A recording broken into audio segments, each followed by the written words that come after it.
Fordola, have you been waiting here all this time?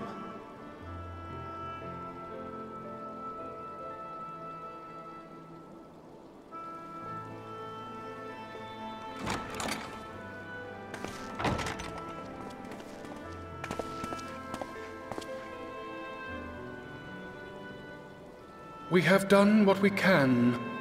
The rest is up to him. May we see him? I do not think that wise. You must let him sleep.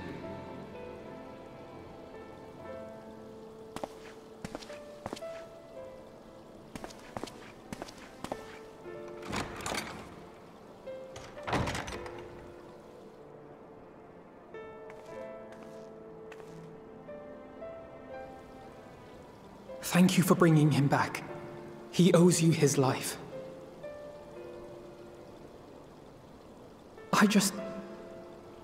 I just wish I had been there. Perhaps, I don't know, perhaps I could have... Could have what? Got tempered? Don't flatter yourself. You can't save everyone. No one can. Not even the warrior of bloody light. People die all the time, for no good reason. And those who take up the sword die quicker than most. If you're going to shed a tear every time a soldier falls on the battlefield, you'd best stay away. It's no place for the weak of heart. It may be that victory cannot be won without cost. But all life is precious, and I refuse to shrug at its loss.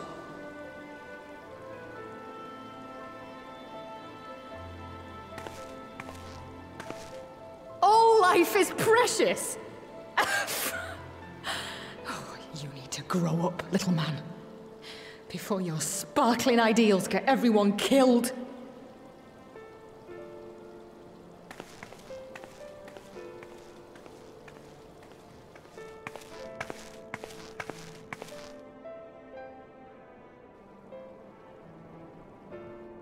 You're right.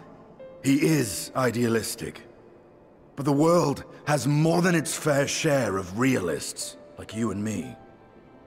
It's people like him who dare to dream that things could be better, and make it happen against all the odds. They are the ones whose names live on forever. The heroes. The battlefield's littered with would-be heroes. At this rate, you lot'll be next. And what'll become of your precious dreams then? They'll be gone. Like dust on the wind.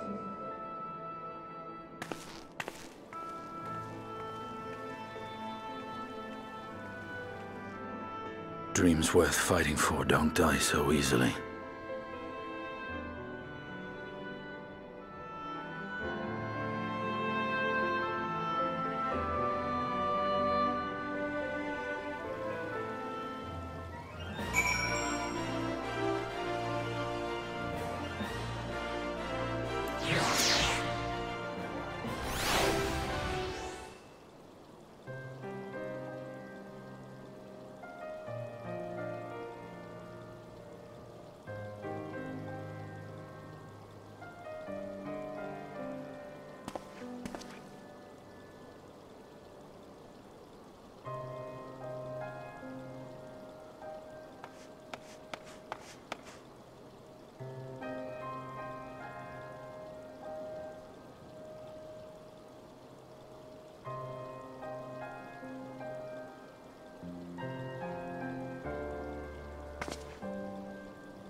Your Grace, pray forgive us our lateness. Think not of that. I understand a close comrade of yours was wounded in the line of duty. Arenvold. It was at the Alliance's behest that he risked all, and we are grieved to hear of his condition. Rest assured, he will receive the finest care our chirurgeons can provide. On that you have my word. Now, we would share with you the findings of the mission. Pippin, pray relate to our guests the details of Fordola's account.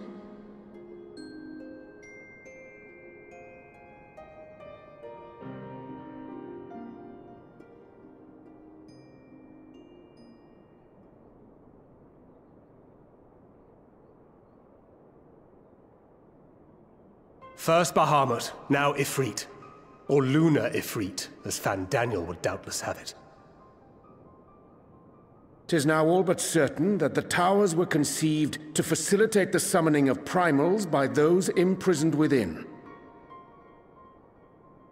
Less certain is the means by which the Telophoroi constrain the wills of said entities to enact their designs in defiance of the pleas of their victims. Mayhap they do not. If mere proximity to the towers is enough to make loyal servants of the Empire's mortal enemies, it stands to reason that the same is true for those held captive. They invoke their gods for the good of Garlemald, and in their disturbed state of mind, summon a primal whose form reflects their own alteration. It all begins to make sense. Upon closer inspection, I realized that the towers bear a striking resemblance to a much larger structure which Urianger and I observed from afar during our visit to the Imperial capital.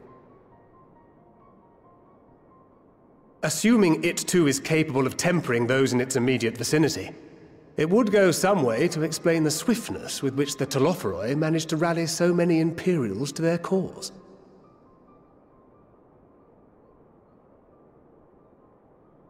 While the situation in Garlemald is indeed troubling, I fear we have more immediate concerns. Ifrit was not the only primal summoned. At approximately the same time, observers at several other towers bore witness to the emergence of further such entities.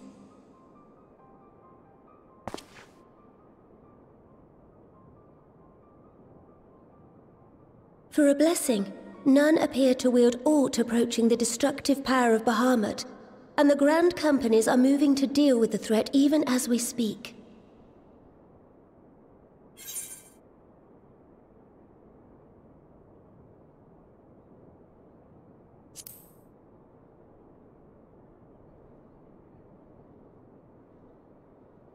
Though we are aware that the task will not be easy, we would call upon the Scions only as a last resort. Pray, conserve your strength for now. After all, it was not so very long ago that you rid us of Bahamut. On which note, I am pleased to report that our talks with the Amalja have reached an agreeable conclusion. They have pledged their full support to our cause. It is our hope that this historic agreement will encourage other tribes to join us at the negotiating table. And I know that I speak for all of the Allied leaders when I say that we will welcome them with open arms at such time as they do. Of course, this was only made possible by the feats of heroism performed at Paglfan. Moreover, we shall not allow the sacrifices of those fallen in battle to have been made in vain. As hope leads to victory, shall victory lead to a new dawn for Eorzea. May these words ever be our guide, Your Grace.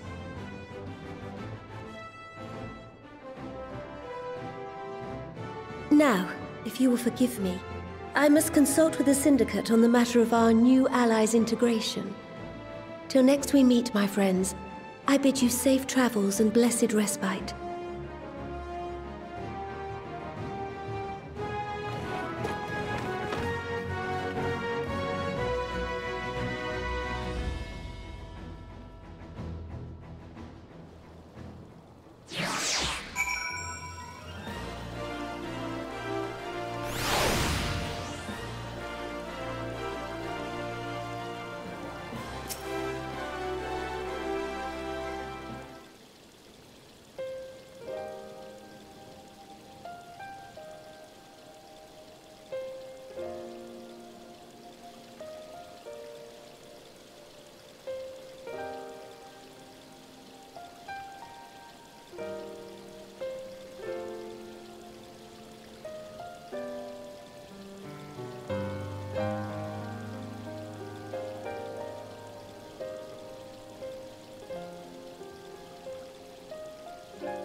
Welcome back.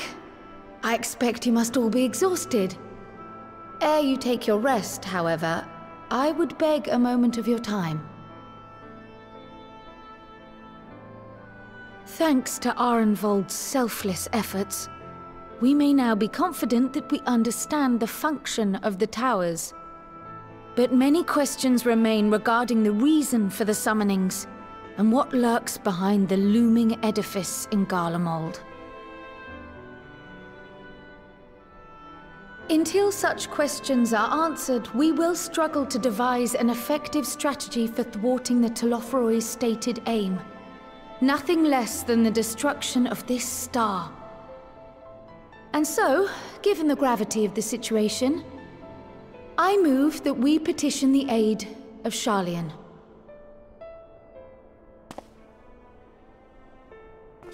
'Tis possible the ancient knowledge preserved within our archives may hide a clue to our enemy's methods.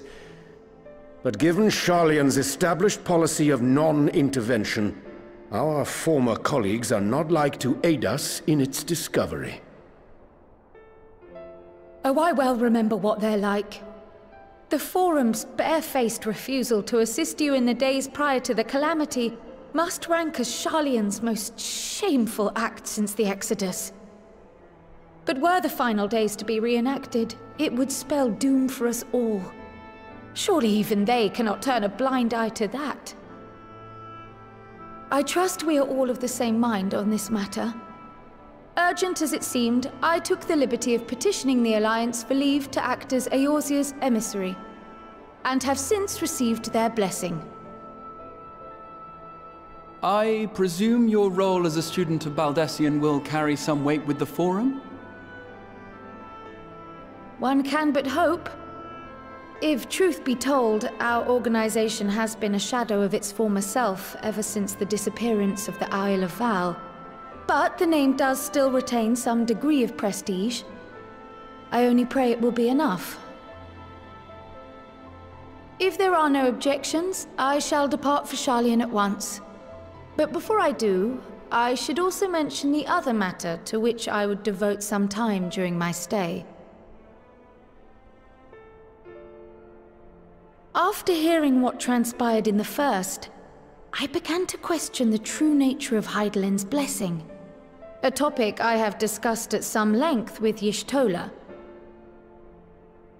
We were wondering, when was the last time Hydaelyn spoke to you directly?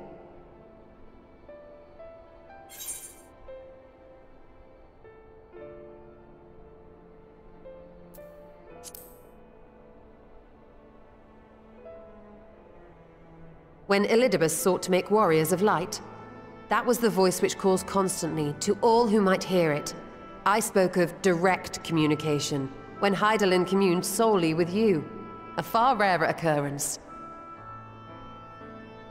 History shows us that Hydaelyn is able to awaken the echo in her chosen, convey her will directly, and grant the blessing of light. To our knowledge, however, she has not sought to intervene in man's affairs for some considerable time. Might not the explanation for that lie with her choice of champion? Mayhap she is content to trust in her judgment. Mayhap she is. But following my initial discussion with Kryl, I made inquiries of my own. And as far as I am able to tell, Hydaelyn has not made her will known to anyone. During my time in the First, the Oracle of Light spoke to me through Reen. But that was not the will of Hydaelyn. It was Minfilia herself. Indeed. And while she and Hydaelyn were inextricably linked, Minfilia yet acted of her own volition. A messenger, yes, but one who spoke with her own voice. I wonder, could Hydaelyn's silence suggest the presence of some disruptive force, perhaps? Some obstacle to communication? While I share Urianger's high opinion of your conduct, I see no reason why she would deny you her guidance altogether. Then again, who am I to say? The fact is, we simply don't know.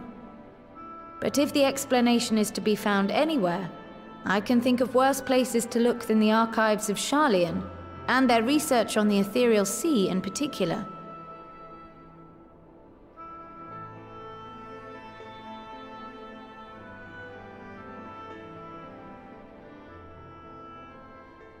Resolved though I am to go, believe me when I say that I take no pleasure in the thought of leaving you a member short.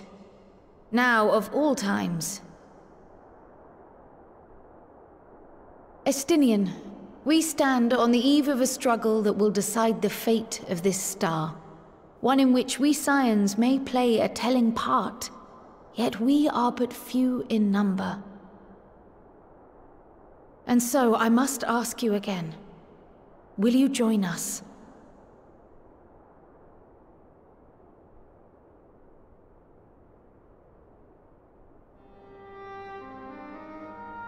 You see the world the way you want it to be. I see the world the way it is. You are idealistic to a fault. But I know you would never turn your back on those in need. Never close your eyes to their suffering. And somehow, your deeds lend truth to your words, giving the lie to my doubts in so doing. I have seen others draw strength from your belief. In Ishgard, in Alamigo, you inspired them to stand up and fight. To win, no less. And even when you lost those you held dear, you carried their spirit with you and made their memory your guiding light. The burden of so many hopes and dreams would be too heavy for most to bear.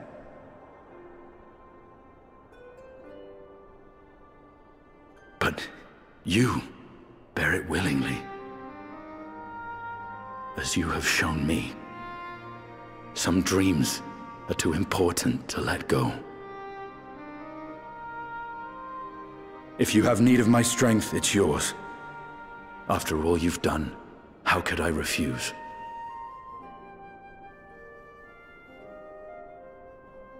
Thank you, Estinian.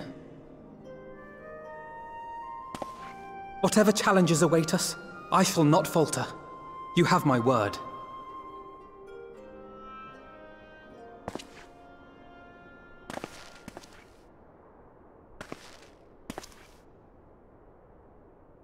And now, I may bid you farewell. Safe in the knowledge that all is as it should be. In this little corner of the world, at least.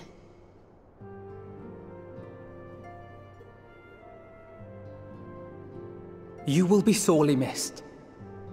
Tread warily in Sharlayan, and do try not to let the Forum embroil you in their politics. A forlorn hope, I know, given the individuals involved. I shall do my very best. Farewell.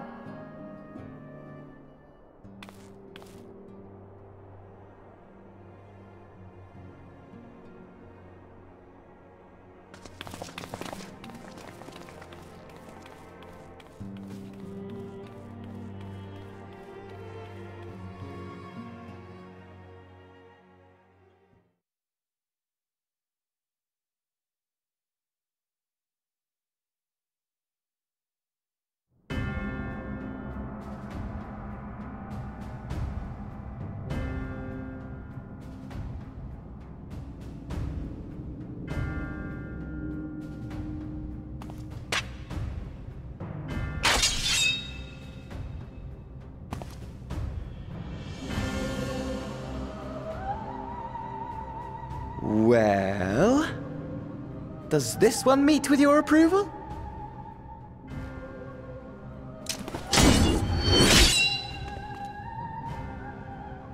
Apparently not.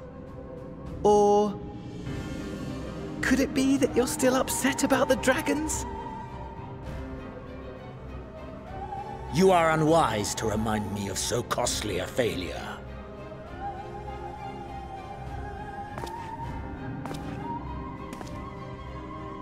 It will not affect our plans, I trust. Oh, hardly at all. Though, admittedly, the chances of us being able to procure any more Mericidian dragons are rather slimmer following Tiamat's reappearance.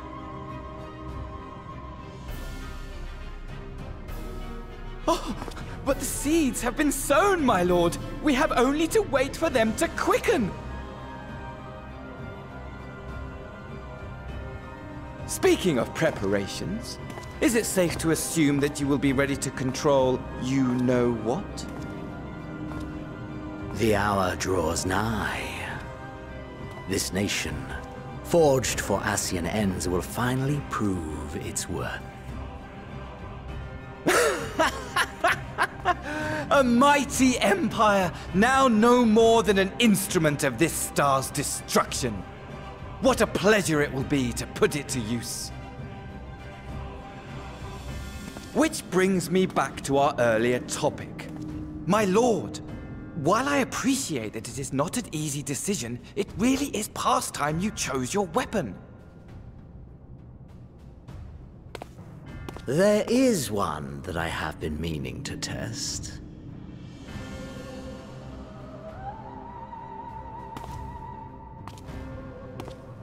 Well, well, not quite what I was expecting.